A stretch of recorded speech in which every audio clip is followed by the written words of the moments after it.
Your favorite crab meat pizza is here, Mom. Eat as much as you want. My daughter-in-law sets the plate in front of me, acting unusually kind. I'm not stupid enough to not question this sudden change. I suspect my eldest child and his wife are trying to set me up using food. I think they are really mean people who would go so far as to try to trick me. It's clear that something is off with this fancy pizza. After all, they've been hostile and have pulled various stunts on me before.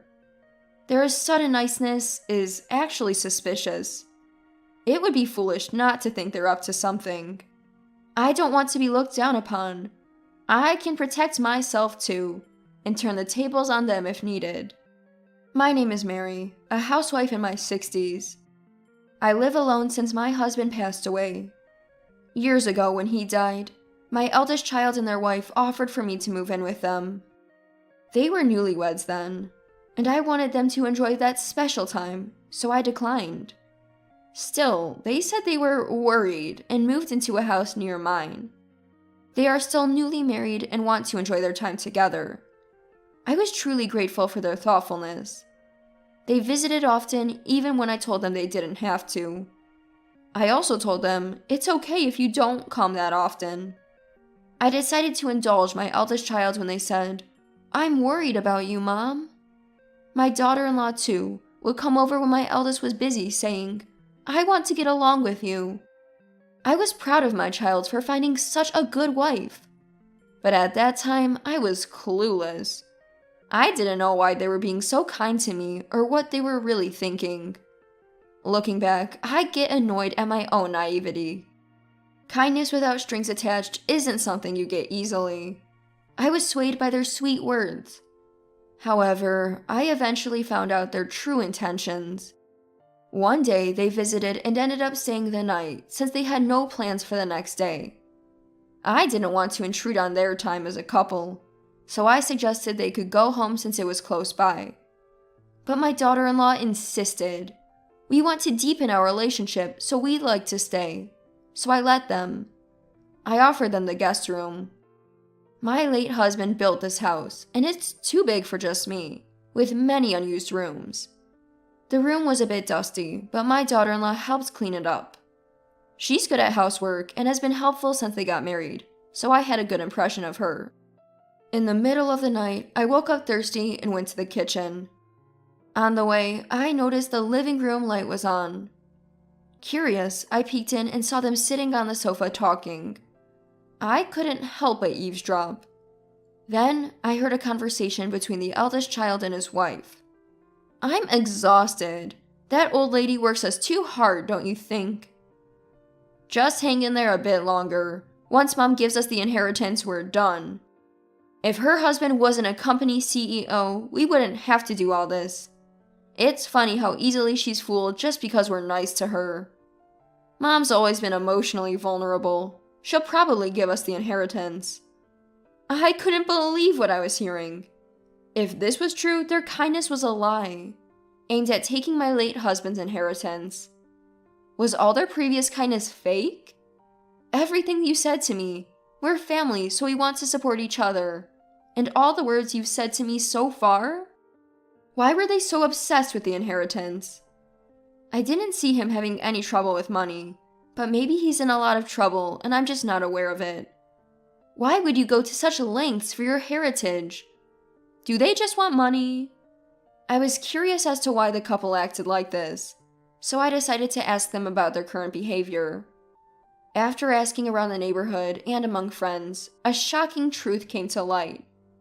They were both deep into gambling and had amassed a huge debt. It was an amount they couldn't possibly repay with regular jobs. I understood why they'd be desperate for the inheritance. My late husband had left a considerable amount to our eldest child. Even if it was less than what I received, it was a significant sum. They had squandered it all and turned it into debt. Their kindness was all for the sake of getting the inheritance from me. I became cautious around them from then on. Do you need any help, Mom? We want to be there for you. I'm fine, thank you. I've gotten used to living alone. Please prioritize your own lives. My daughter-in-law responded with empty words. I'm glad to hear that. But her face had turned stern. She's probably annoyed because I'm not dancing to her tune. Who do they think they're fooling? I don't need kindness that expects something in return. One day, after keeping my distance from my eldest child and their spouse, I got a call from my daughter-in-law. We need to talk. When I arrived at their home, I was led into the living room and asked to sit on the sofa. Then daughter-in-law spoke with a serious tone. Do you have a new love interest, Mom? I was taken aback. I had no idea how she came to that conclusion. Seizing the moment, daughter-in-law began to speculate. You've been distant lately. It made me suspicious. But you're colder than I thought, Mom. You forget about Dad, who worked so hard for you, and you just want to be happy yourself. There's no one else. You're mistaken. Even when I denied it, daughter-in-law wasn't listening. She had no evidence, but she probably thought that if I had a new love interest, it would be a problem for them. After all, that person might get their hands on my money. Mom, you should really reconsider dating at your age. Have you thought about your position? Why would you say something so cruel? I don't mean to be cruel, I'm just worried about you, Mom. What if this person is deceiving you? You'd be the one getting hurt, and I can't stand that. I saw right through her. She was just trying to protect her inheritance. But daughter-in-law, wanting to play the caring daughter-in-law, never showed her true colors. That's fine for now. The true nature of the eldest child couple must be seen at the right time. I'll see their true selves when the time is right. And that time came sooner than expected. Happy birthday, Mom. This is just a small thing. My eldest child handed me a bag from a fancy pizza place. Inside were various pizzas, including my favorite, loaded with crab meat. Thank you. Let me just plate these up. No, you're the star today, Mom. Sit down. I'll do it. Saying that, daughter-in-law took the bag and disappeared into the kitchen. My eldest child followed her to help. They might be pretending to celebrate my birthday, but I knew something was up. What could it be? As I pondered, they returned with plates. In front of me was a plate loaded with crab meat pizza. Here's your favorite crab meat pizza, Mom. Eat up. My eldest child nodded in agreement. To anyone else, it would look like a happy birthday celebration. But I knew better. There must be something on this plate. I'm not that naive. It was despised. It would be strange not to question their overly kind behavior. With my husband gone, I have to protect myself. I'll never trust them. They'll regret making a fool out of me. Regret it deeply. Well, it does look delicious, but my taste has changed recently. I prefer the foie gras on your plate.